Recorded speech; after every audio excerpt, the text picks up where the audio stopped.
Graça e paz. Imagina você, ao sair de casa, você falar para o seu filho ou sua filha para que ele não venha sair. E aí você sai com os amigos ou vai para o trabalho. Quando você retorna, você chega em casa, seu filho não se encontra. O que você faria? Castigaria ele? Daria uma disciplina educativa? Daria uns cascudo? Uns tabefe? O que você faria? Fica a seu critério. A Bíblia, ela nos fala uma questão importante, porque tem um episódio que eu acho até bonito ele. Jesus Cristo, quando criança ainda, adolescente, na fase quase da adolescência, ele está viajando com seus pais, Está indo com seus pais, e aí ele pega e entra dentro de um templo. E lá ele pega um dos pergaminhos e começa a falar sobre ele. Ok, todos se admiram com aquela ousadia, com aquele conhecimento e tudo. Só que os seus pais estão seguindo viagem. Maria e José estão seguindo viagem. Quando eles percebem, Jesus não está com eles. Maria, como qualquer uma mãe, entra em desespero. José, cadê Jesus? Não sei, está aqui, está ali com os meninos. Vamos ver. Começam a procurar por Jesus. Só que Jesus não está com os meninos. Jesus não está entre eles ali. Jesus ficou no templo. Então eles voltam à viagem e encontram Jesus no templo. E aí Maria pergunta o que ele está fazendo, por que ele ficou, por que ele não seguiu viagem, por que ele não deu continuidade. Mas no texto mesmo diz que aonde estava. E ele diz, não sabeis que me convém estar na casa de meu pai? Jesus Cristo dá uma resposta de muita importância, de um grande significado, de uma grande autoridade, de uma grande intimidade dele com Deus e dele com sua mãe e com seu pai, José. Ok, mas nós vamos analisar esse ponto, o ponto no qual, mesmo se eles lembrassem daquele episódio que convinha Jesus estar ali, eles não deixaram de se preocupar com Jesus. Eles não deixaram de procurar Jesus. Mesmo sabendo quem ele era e quem ele é. Eles se retiraram e se dispuseram a procurar. No futuro, depois quando Jesus já está ali na sua maioridade, aos 30 anos, começando seu ministério, tem um episódio também muito bacana que complementa essa parte de uma forma até significativa, se você dá uma parada para analisar. Jesus Cristo fala a respeito de 100 ovelhas. Se o pastor tem 100 ovelhas e uma se desgarra, uma se perde, acaso esse pastor não vai deixar as 99 e procurar a única ovelha que está perdida? Aí eu paro de uma observada que, mesmo o bom pastor cuidando das suas ovelhas, até mesmo entregando a vida por elas, ele se preocupa. Mas essa transferência de sentimento, de amor e de carinho, de como uma coisa bem bacana, ele aprendeu lá no passado também. Maria. Muitas pessoas, quando olham para Maria, só veem ela como uma virgem que deu à luz ao menino Jesus. Algumas pessoas, eu gosto muito do doutor e psiquiatra Augusto Cury, que ele fala em um livro dele, Maria, a maior educadora, fala sobre a educação que ela compartilhou ao menino Jesus, uma responsabilidade que ela assumiu. Porque uma coisa é você se tornar mãe, a outra é você ser escolhida para ser mãe do Salvador da humanidade. Ser mãe do maior homem de todos os que existem e o que existirão e o que já existiram.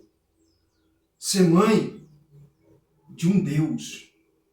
Não é o filme ou a série do Hércules, que é filho de Zeus. Não. Estou falando aqui de Jesus.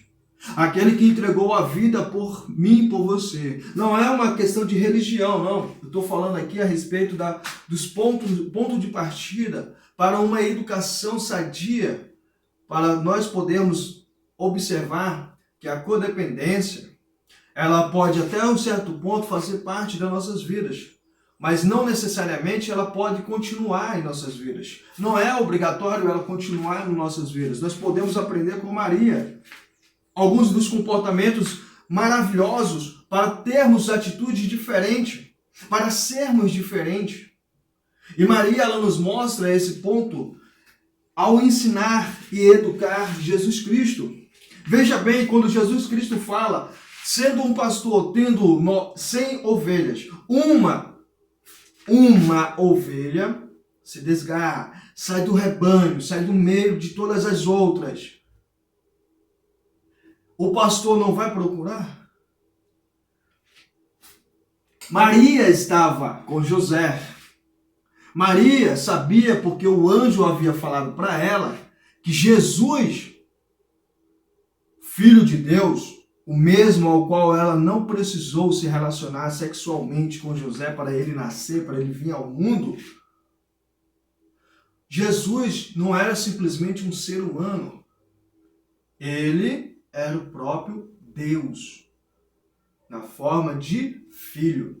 Então ela sabia de todo o poder que ele possuía, de todo o conhecimento, toda a sabedoria. Então jamais ele se perderia.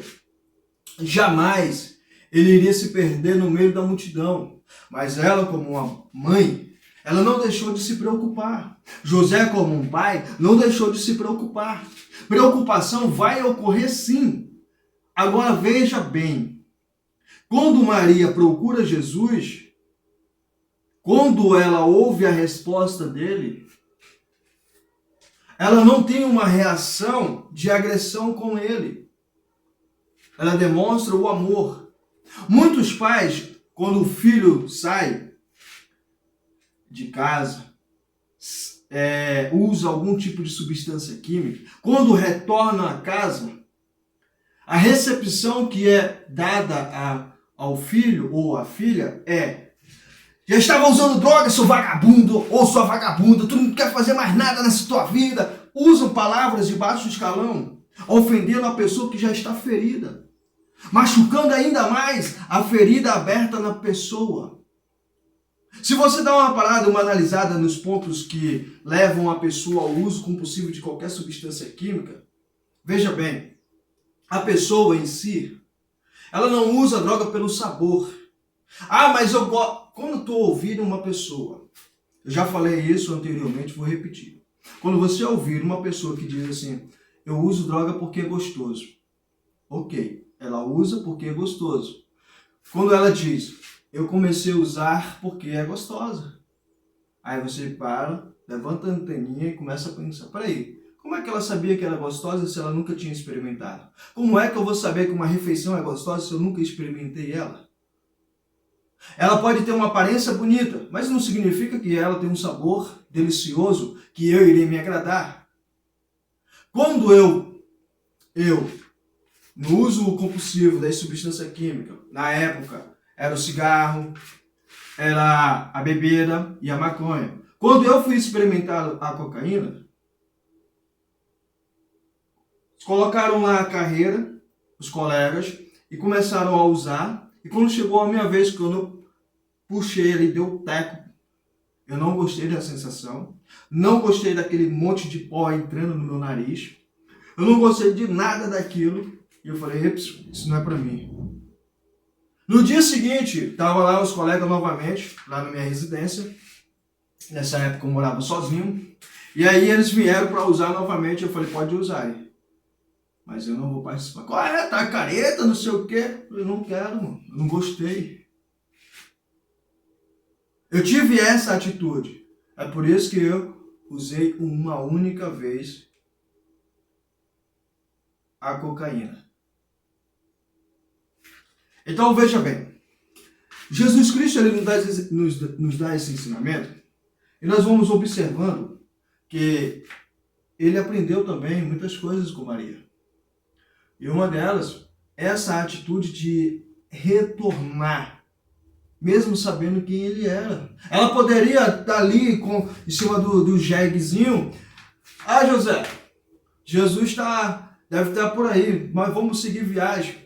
Ele encontra a gente, ele é filho de Deus. Qualquer coisa ele pode vir até voando. Os anjos podem trazer ele. Né? Ele vai chegar aqui com a gente. Ele sabe onde a gente está, então vamos tranquilamente.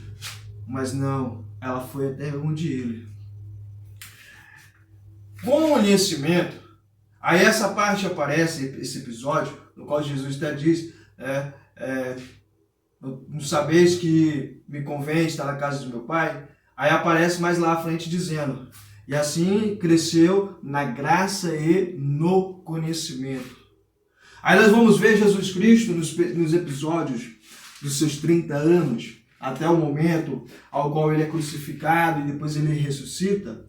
No primeiro milagre ao qual é efetuado por Jesus Cristo, estão eles numa festa lá e acaba o vinho.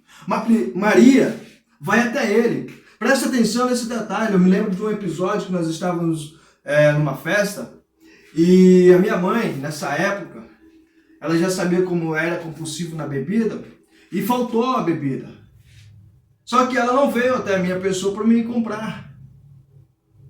Porque até mesmo ela não queria que tivesse mais bebida lá. Era até a casa da minha irmã. Quando o meu cunhado falou que iria comprar mais bebida, a minha mãe pegou e falou com ele para não comprar. Que se ele quisesse beber, que ele esperasse um pouco até eu ir embora. Porque ela sabia que se eu visse a bebida, eu iria continuar bebendo até perder a consciência e fazer outras coisas. Maria, ela chega até Jesus e diz da seguinte forma, acabou o vinho. Acabou o vinho. A confiança que ela tinha no filho de que ele não iria se embriagar, que ele era um bom rapaz, um bom moço, que ele iria se comportar, que ele não iria fazer baderna ali naquela casa, que ele não iria, ofender as pessoas. Não é só a questão do milagre de transformar a água em vinho, é a questão da confiança, do respeito, do carinho, de todos esses pontos. E muito do que ocorre é não ter essa confiança para com o filho, para com a filha. Porque ambos demonstram um comportamento diferente e o pai e a mãe conhecem o comportamento negativo. E o que eles procuram fazer? Muitos rebatem, como eu falei na cena, de o filho ou a filha chegar em casa embriagado ou sobre o efeito de outra substância química e atingi-los com palavras de baixo escalão, como sua vagabunda, já estava drogando e tal, aquela coisa toda. Nesse ponto, o que nós começamos a fazer com a pessoa quando entra na nossa casa? A pessoa já está ferida, nós conseguimos ainda machucá-la ainda mais. Não é o metiolate que machuca, mas cura. Não. É uma ferida que é aberta, que vai abrindo ainda assim mais. O que nós precisamos fazer? O melhor é como Jesus Cristo nos ensina. Quando estava ele sentado, escrevendo no chão, chegam os homens, cujo pegaram uma mulher no ato do adultério.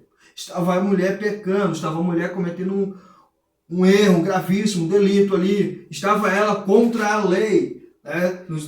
Não adulterais, estava ali os mandamentos. Beleza, o que Jesus faz? Quando aqueles homens falam, quando aqueles homens relatam sobre o que tinha acontecido, Jesus simplesmente faz o silêncio. Eu me lembro da importância desse silêncio, não só porque a Bíblia fala, porque eu também presenciei Eu me lembro de uma vez que eu cheguei muito drogado mesmo na casa da minha mãe. A minha mãe, todas as vezes, ela tinha uma reação. Porque qualquer mãe, em ver o filho num estado decadente, um estado como eu estava, teria tipo de reação. Pô, ver o filho na situação daquela, iria querer, né, de qualquer maneira, se possível for, trocar a própria vida pela vida do filho. Então, teve essa vez, que foi uma das vezes que começou a melhorar. Eu cheguei em casa muito drogado mesmo. Eu não sabia nem o que fazer. Eu me lembro de relatos, algumas cenas, alguns episódios, mas esse marcou. Que quando eu cheguei, botei o pé na porta, minha mãe olhou e não falou nada. Baixou a cabeça, ficou quietinha no canto dela. Eu entrei, fui pro meu quarto, repousei. No dia seguinte eu acordei, ela me chamou, perguntou se eu estava com fome. Olha só, ela perguntou se eu estava com fome. E aí eu com arrogância disse, eu tô afim de comer não. E ela, tudo bem, se retirou. Aí ela foi lavar, nesse dia ela ia lavar roupa, ela perguntou se eu queria que lavasse as minhas roupas. Eu falei, tá aí, ó, com arrogância. E ela, paciente, pacífica, ali naquela situação, ela se retirou com as roupas, lavou tudinho. No final da tarde ela dobrou as roupas, colocou lá em cima da minha cama, me deu um tratamento diferente. E aí eu fiquei me perguntando, qual é a pegadinha? Por que minha mãe não brigou comigo? E eu tô pronto aqui para me falar umas coisas para ela e ela não fala nada. Passou mais outro dia, minha mãe não falou nada, me tratando bem, como sempre, mas nem todas as vezes era assim. E aí mais outro dia se passou. E aí quando eu menos esperei, quando eu pensei que tinha acabado, eu estava ali mais ou menos 1,5 semana sem usar qualquer tipo de drogas. Porque eu estava com medo. Eu falei, será que ela decidiu tirar minha vida? Brincadeira. Eu nunca pensei isso não. Pensei que ela ia me expulsar da casa. É isso que eu pensei. Beleza, então passou 1,5 semana. Ela, Rafael, faz favor aqui. Olha só. Rafael, faz favor aqui. Eu fui lá onde ela, fiquei olhando assim. Sentei. Eu sentei. Aí ela, tu conhece o fulano? Era um jovem que tinha acabado de ser assassinado. Tinha mais ou menos uns 3 dias que ele tinha sido assassinado. Dentro da nossa comunidade. Falei, conheço, era meu amigo. Pois é. Um dia antes de ele ser morto, ele veio aqui em casa. Ele tinha ido lá. Ele veio aqui em casa, nós conversamos um pouco, porque ele era amigo de escola e ele já tinha ido lá na minha casa fazer trabalhos e minha mãe teve uma conexão com ele, uma amizade. Isso foi bacana. E ele tinha uma admiração e um respeito pela minha mãe, até tanto que ele mudava criar vergonha na cara e sair daquela vida. E aí, ele conversando com a minha mãe, ele falou algumas coisas, né, do que se passava com ele, um dos motivos aos quais ele não conseguia mudar. Ele já tinha tentado várias vezes ir para a igreja, mas não tinha conseguido. E a minha mãe deu vários conselhos para ele e tudo. E aí chegou o dia que mataram ele. Aí ela conversando comigo, aí ela pegou e falou assim, olha, ele era só meu amigo. Quando eu soube que mataram ele, eu chorei. Eu fiquei triste. Sabe por quê? Porque eu aprendi a gostar dele. E se demorasse mais tempo, eu iria amá-lo como um filho. E você, eu te amo. Eu te amo como um filho. Porque você é meu filho. Eu te amo. Eu não quero te perder. Então, pensa no teu futuro. Quando ela falou, pensa no teu futuro, ela levantou e se retirou. Não falou mais nada. Foi o período que a minha mãe começou a moldar o comportamento de como ela reagia comigo.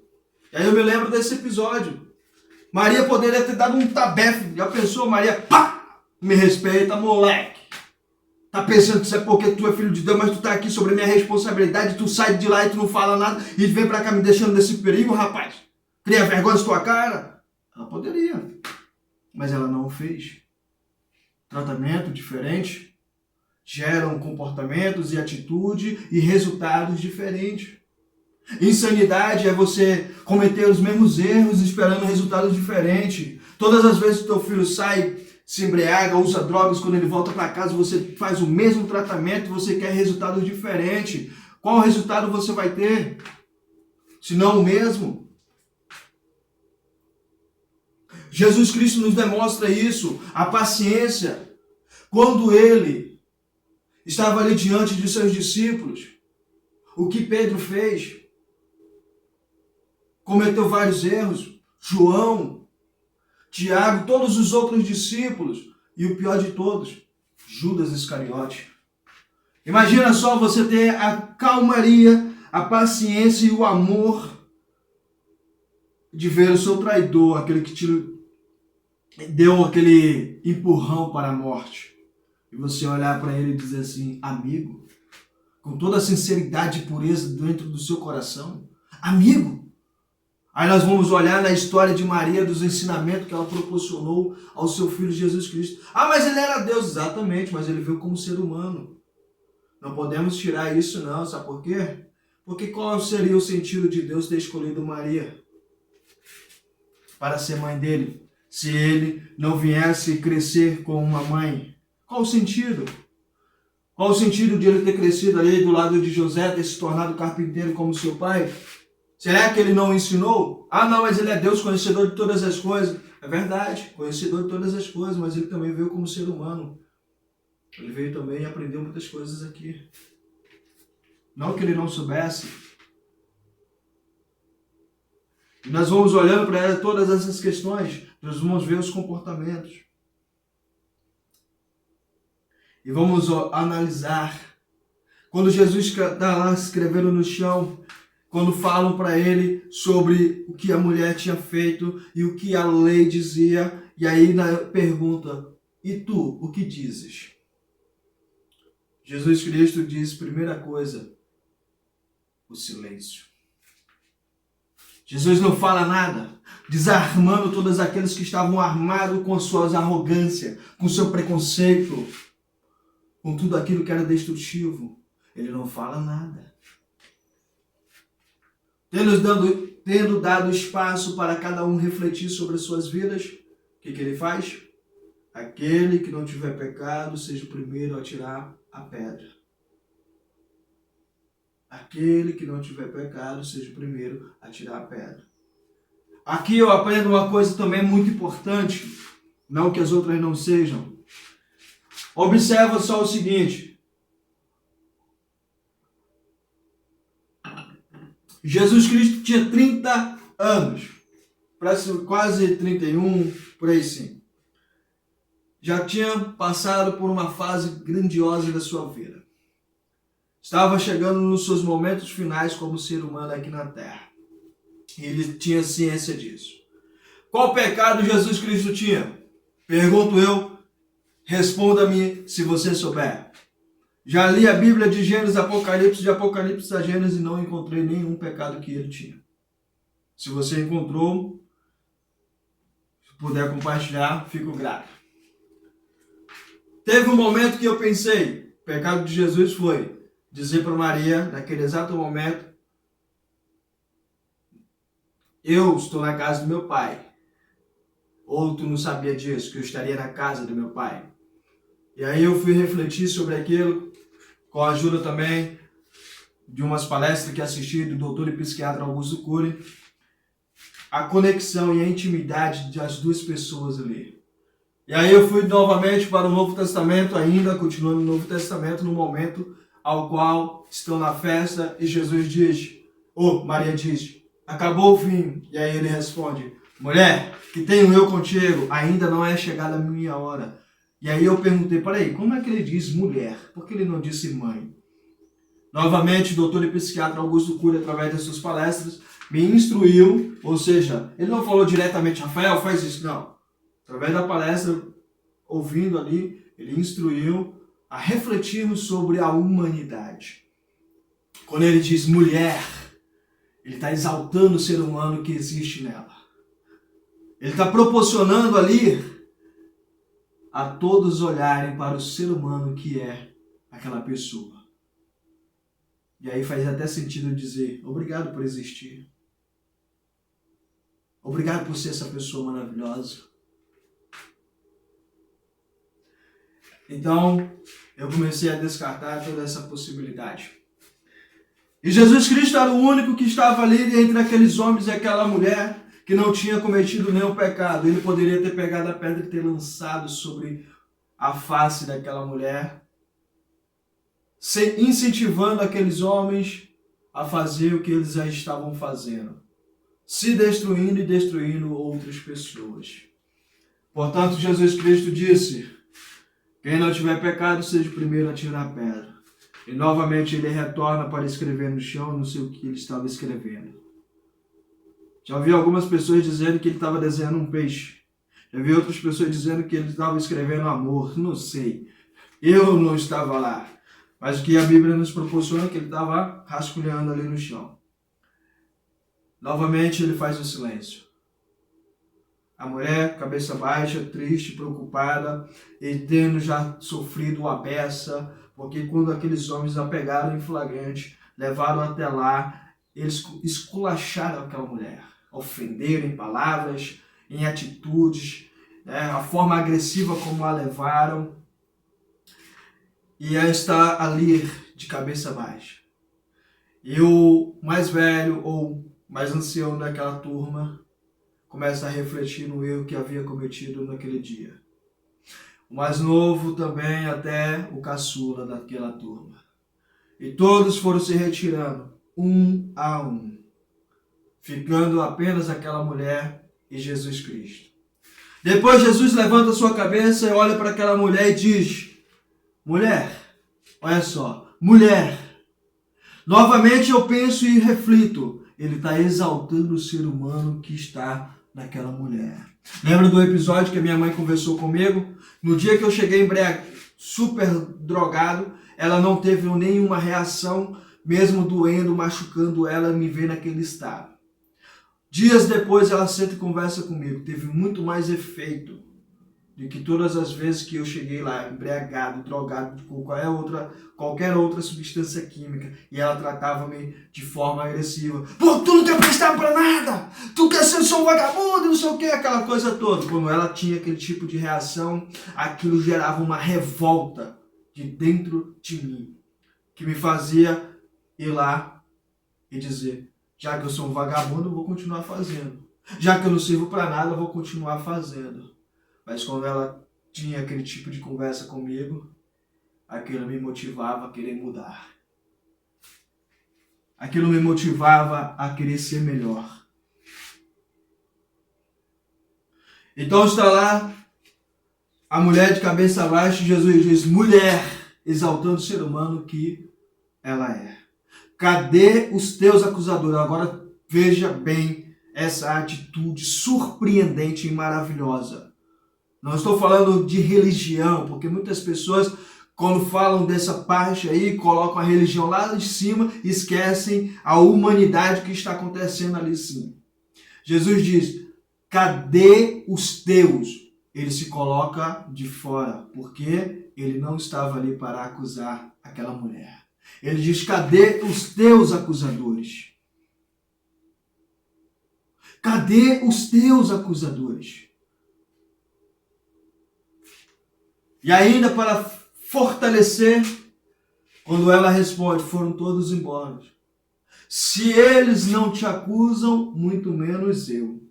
Vai-te em paz. Essa parte aqui é muito surpreendente.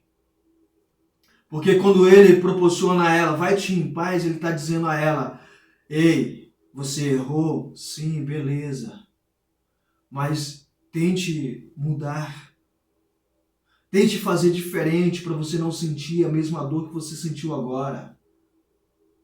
Olha a tua volta. Quando você erra, as pessoas te condenam, te machucam, Quando você acerta, poucas pessoas batem palma para você. Mas o mais importante de tudo é o que você pensa ao teu respeito. É por isso que eu digo, mulher, tu é um ser humano incrível. Tu é uma pessoa única no palco da existência da tua vida. E isso tem muito efeito. Certo dia estava atendendo uma cliente, meses depois ela me deu esse testemunho. Estava atendendo uma cliente que era novata, não tinha conhecimento dela. Primeiro atendimento, ela ligou desesperada. Ela ligou e aí falou, eu preciso ser atendida, mas só que se for agora. Graças a Deus, naquele dia, naquele exato momento, eu não tinha ninguém para atender. E aí eu peguei e falei, tudo bem, vamos conversar. Eu sou fulana de tal, ela disse o nome dela. Eu sofro de depressão há mais de 15 anos. E é isso assim, assado. E ela foi compartilhando. No meio da conversa eu disse, obrigado por existir. Simples, pequeno, simples e pequeno por fora. Grande e precioso por dentro. Do outro lado da linha, aquela mulher começou a refletir sobre como é que o cara nem me conhece e diz obrigado por eu existir. Estou eu aqui querendo me matar. Naquele dia ela tinha decidido tirar a sua vida. Tirar a vida dela. Ela iria cometer suicídio. Ela estava pronta, preparada para cometer suicídio. Era a última chance que ela estava dando a ela. Uma mãe de 4 filhos e agora, graças a Deus, avó e já está na espera de mais outro neto. Ela disse isso para mim meses depois. Ela, na realidade, ela me agradeceu. Ela falou, muito obrigado, Rafael. Eu falei, por quê? Porque no dia que eu conversei contigo pela primeira vez, eu tinha decidido me matar. Mas quando tu disse para mim, obrigado por existir, eu nem me lembro das outras coisas que nós conversamos. Eu me lembro do obrigado por existir. Quando você falou aquilo, foi como se tu estivesse descrevendo o ser humano incrível que eu sou. E eu falei, eu vou me dar mais uma chance. Mais outra, mais outra, mais outra. E hoje estou aqui. Parece loucura, mas não é. No dia que eu passei 2 dias fora de casa usando drogas direto, quando eu chego, tá todo mundo angustiado, desesperado, minha mãe na cama chorando, sofrendo, gritando, eu quero ver meu filho, eu quero meu filho. Quando eu entro na porta, eu ouço as pessoas falando, tu não tem vergonha na sua cara não? A minha mãe de lá, quando ela ouve que eu cheguei em casa, ela corre pra mim e me abraça. A única coisa que ela diz é, eu te amo. Naquele dia, eu tomei a decisão de ir para uma clínica de reabilitação. Já havia pensado, mas não tinha decidido. Já estava refletindo sobre, mas não tinha decidido. A atitude diferente me levou a tomar uma atitude diferente. A minha irmã também teve uma atitude, só que a dela foi um pouco mais agressiva, mas também foi realista. Então veja bem, o que eu estou falando aqui é a respeito da questão da codependência, comportamentos. Nós vamos ver dentro da Bíblia que formas de tratamentos nos levam a crescermos ou a diminuirmos, a construirmos ou destruir. O que nós proporcionamos? Não sei se você já teve a oportunidade de ver, tem uma foto, um folder, que expressa da seguinte forma. De um lado, o avô grita, seu inútil. Do outro, o avô não, o bisavô, sei lá. Você que é o antes do avô. Aí o outro diz, o avô diz, seu imprestável. Aí o pai pega e diz, eu te amo. São transformações de como você recebe. Você recebe a ingratidão, a arrogância, a ignorância. Aí você decide. Você segue por esse mesmo caminho, se tornando o mesmo tipo de pessoa, não a mesma pessoa, mas o mesmo tipo de pessoa com essa atitude semelhante àquela, ou você é uma pessoa diferente. O que você prefere ser? Jesus Cristo nos proporciona isso. Aquela mulher já estava sofrendo, ela estava passando por um momento difícil da sua vida. Talvez eu possa até dizer, mas ela estava traindo o marido. Mas eu não sei o motivo que levou. Quando isso aconteceu comigo, quando eu fui traído e quando eu traí. Então são coisas que acontecem. É muito mais fácil fazer o julgamento pelo que nós ouvimos do que pelo que nós vemos. Quando você está diante de uma pessoa maravilhosa, você está morando com ela, num relacionamento de anos, e aí ocorre uma situação, ela te traiu. Se for uma mulher, ela te traiu, você decide daquele dia se separar. Se é um homem, você também decide se separar. E o pior de tudo, de todos os anos, de muitas coisas legais, boas que vocês viveram, são destruídos através da traição. Porque a partir dali, aqueles momentos bons parece que nunca existiram. Só a dor consumindo. Eu me lembro do pastor Gutenberg, na cidade de Paragominas. Certa feita, ele chegou na sua casa. Se não foi na casa, parece, ou foi num hotel. A sua esposa estava na cama com outro homem. Pastor Gutenberg, cidade de Paragominas, já faleceu há alguns anos. Uma grande referência.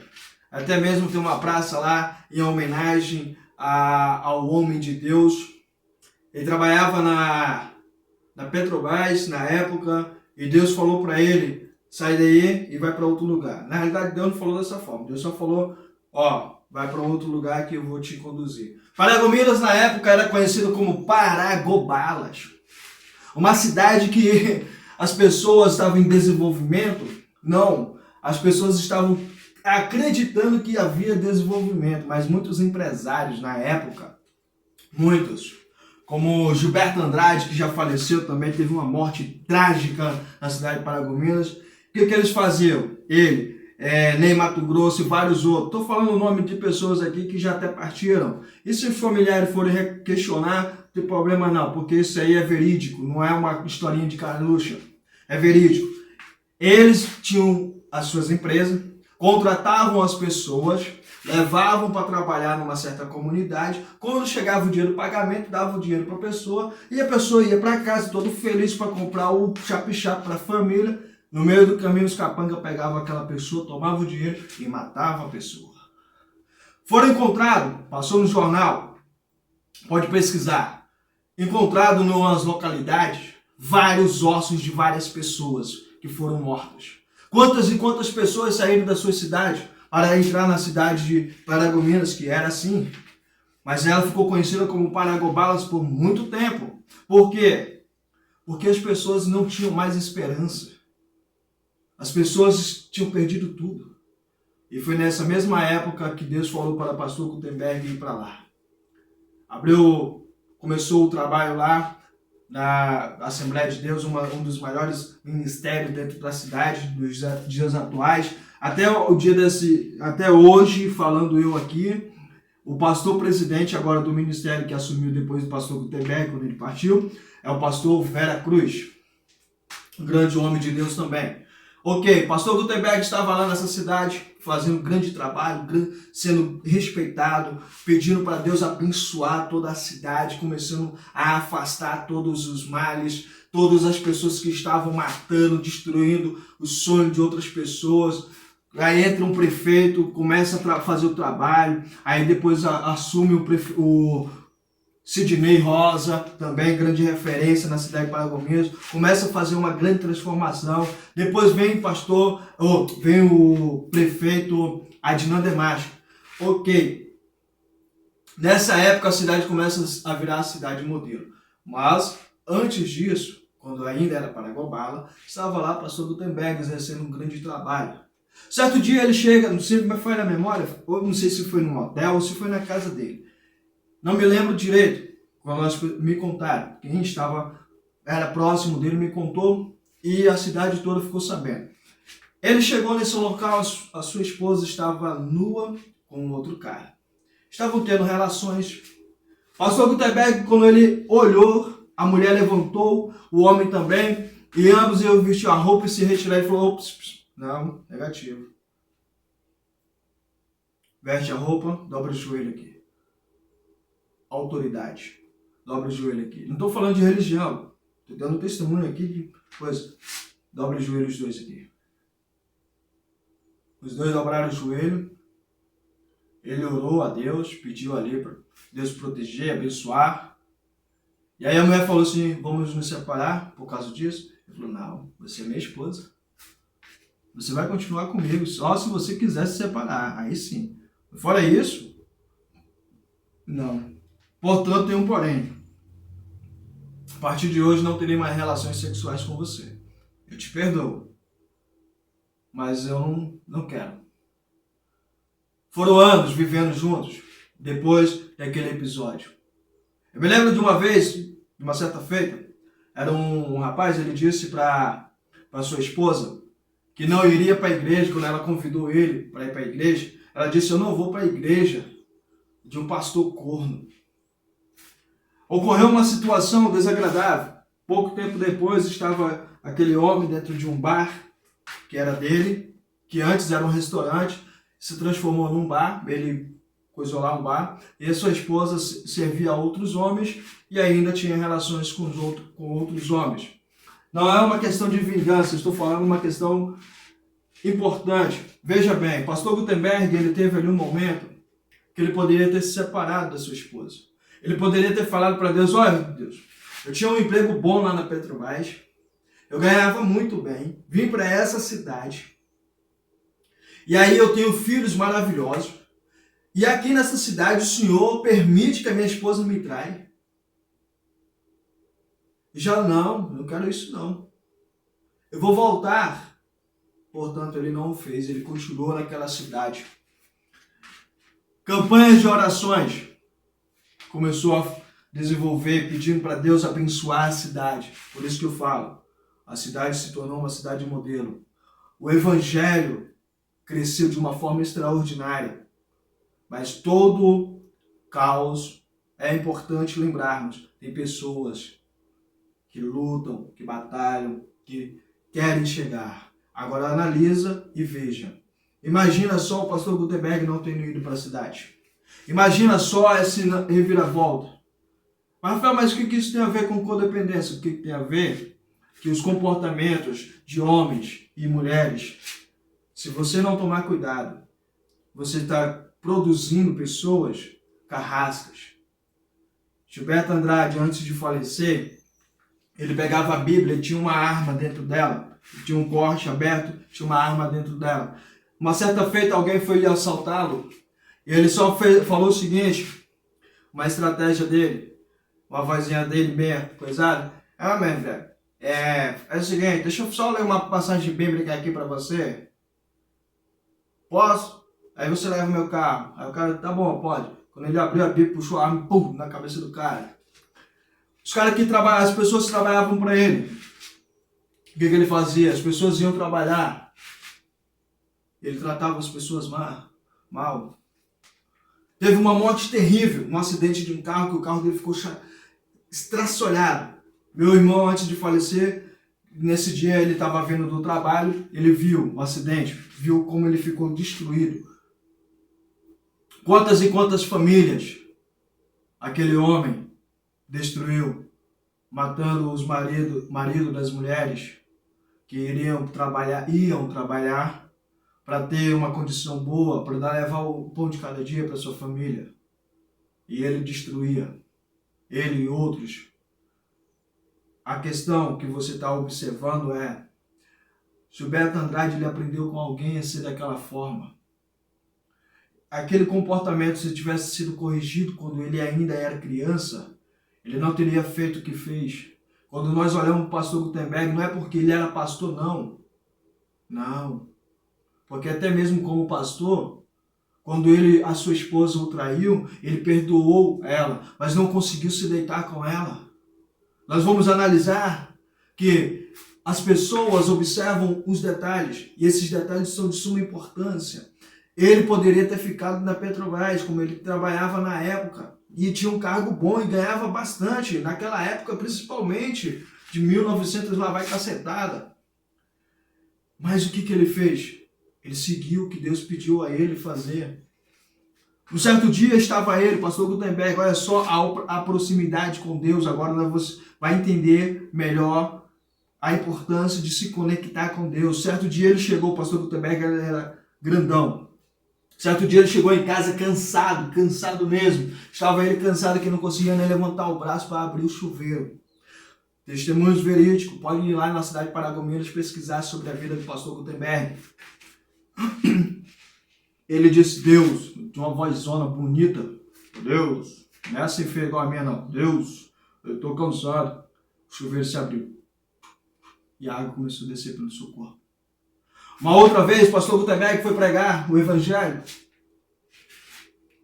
Ele foi para uma comunidade, que se me falha a memória, era Caipe, uma coisa assim. Uma comunidade pequena, mas as pessoas rural, as pessoas moram longe, uma das outras.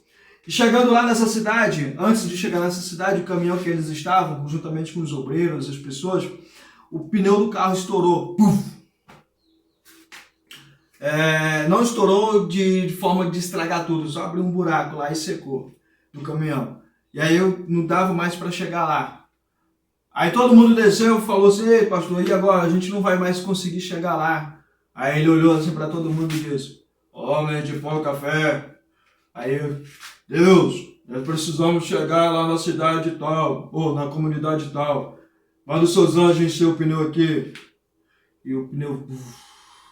E ele seguiu. Chegando lá, o caminhão estacionado, aberto, tipo um palanque, um formato de palanque. Só tava ele e os obreiros. Obreiros que estavam presentes, tive a oportunidade de conhecer um deles. Alguns deles. E um deles era o pastor Francisco Márcio. O mesmo que estava lá no dia que eu fui, digamos assim, sair da morte para a vida. E aí, nessa situação, ninguém apareceu. Das pessoas que eram para ir, não foram. Aí todo mundo desanimado, o pastor Gutenberg pegou o microfone, caixa amplificada antiga lá, a energia, a bateria, alguma coisa assim.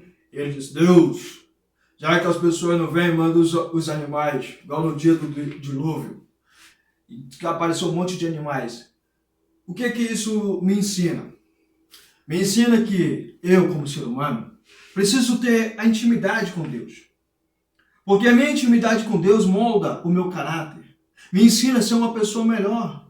Quando nós olhamos para cada um dos homens do passado, cada um dos seres humanos do passado que a Bíblia nos mostra, nós vamos ver cada um deles. Cada um tinha um tipo de comportamento.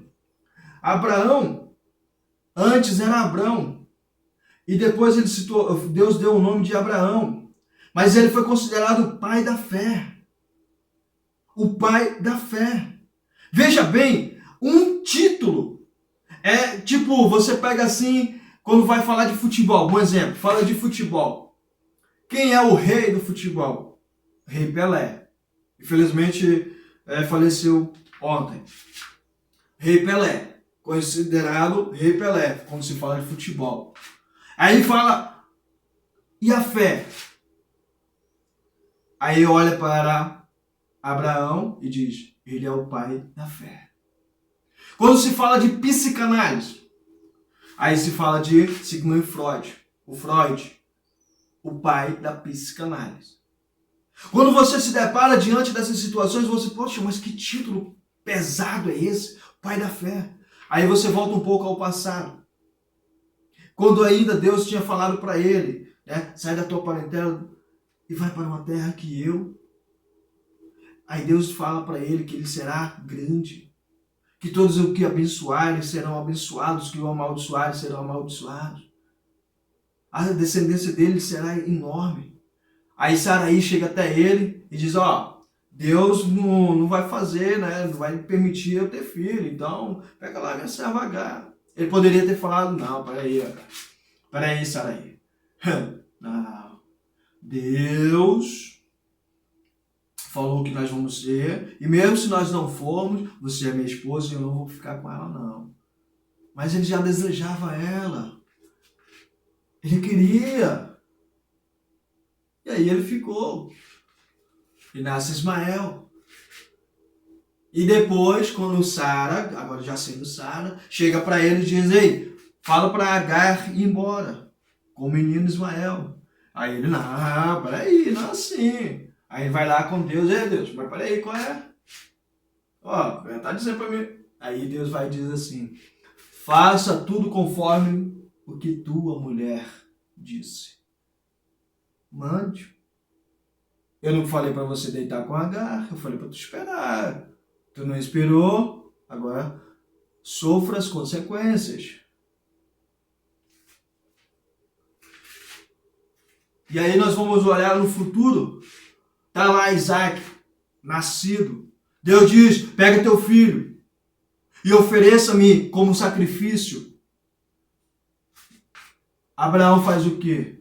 Ele poderia naquele exato momento questionar Deus, peraí, é meu filho, primogênito como o Senhor falou, primogênito meu e da Sara. O Senhor me prometeu. Não vou levar não. Em silêncio, ele pega a criança e leva. Coloca lá no holocausto. E Deus diz, ei, provaste a tua fé a mim. Provaste que é fiel a mim. Provaste que está pronto para me obedecer. Pega o sacrifício que está ali, coloque no lugar de seu filho e venha.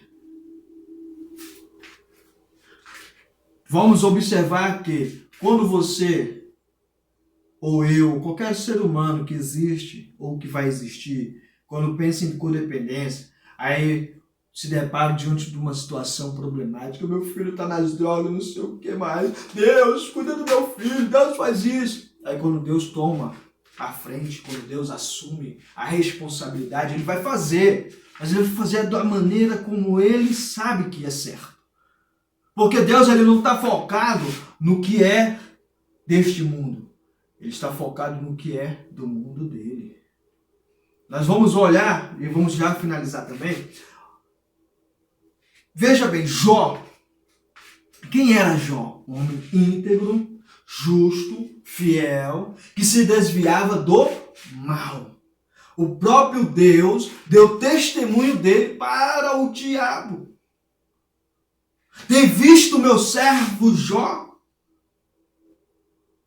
Ei, tem visto meu servo Jó?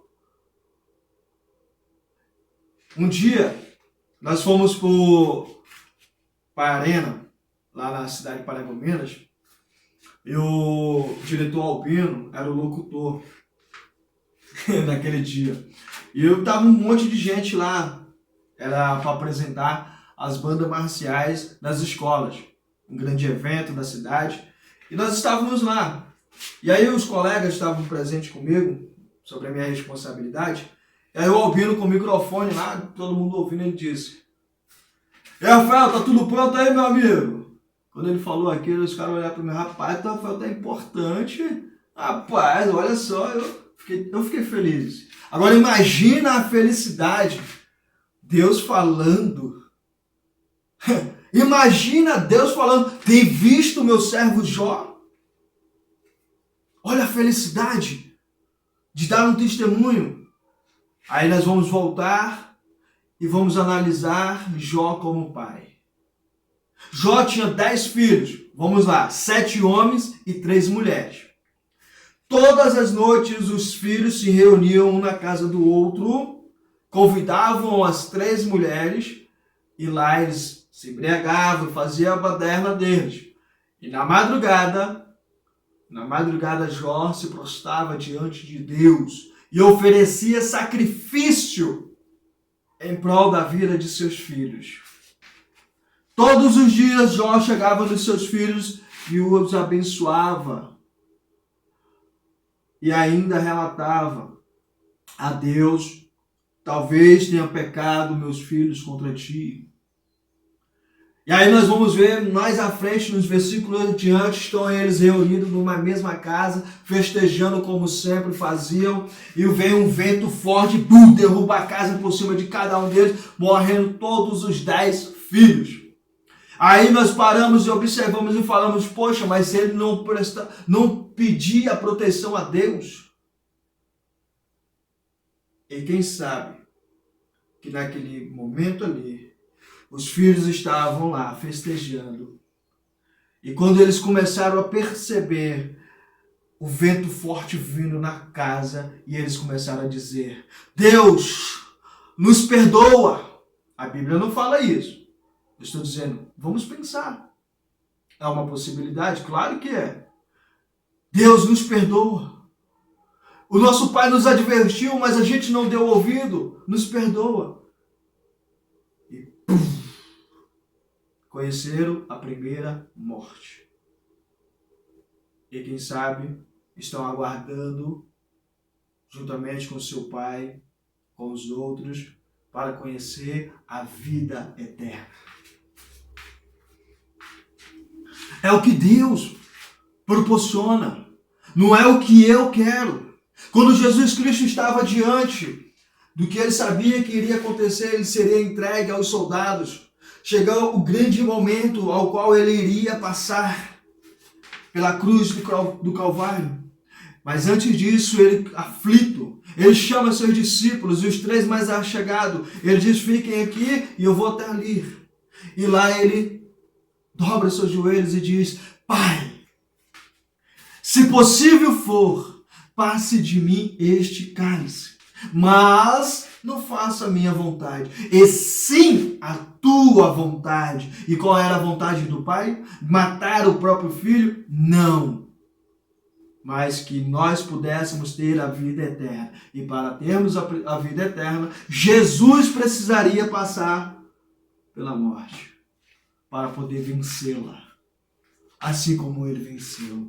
Mas não foi uma, foram 3 vezes Jesus dizendo: Pai, se possível for, passe de mim este cálice, mas não faça a minha vontade.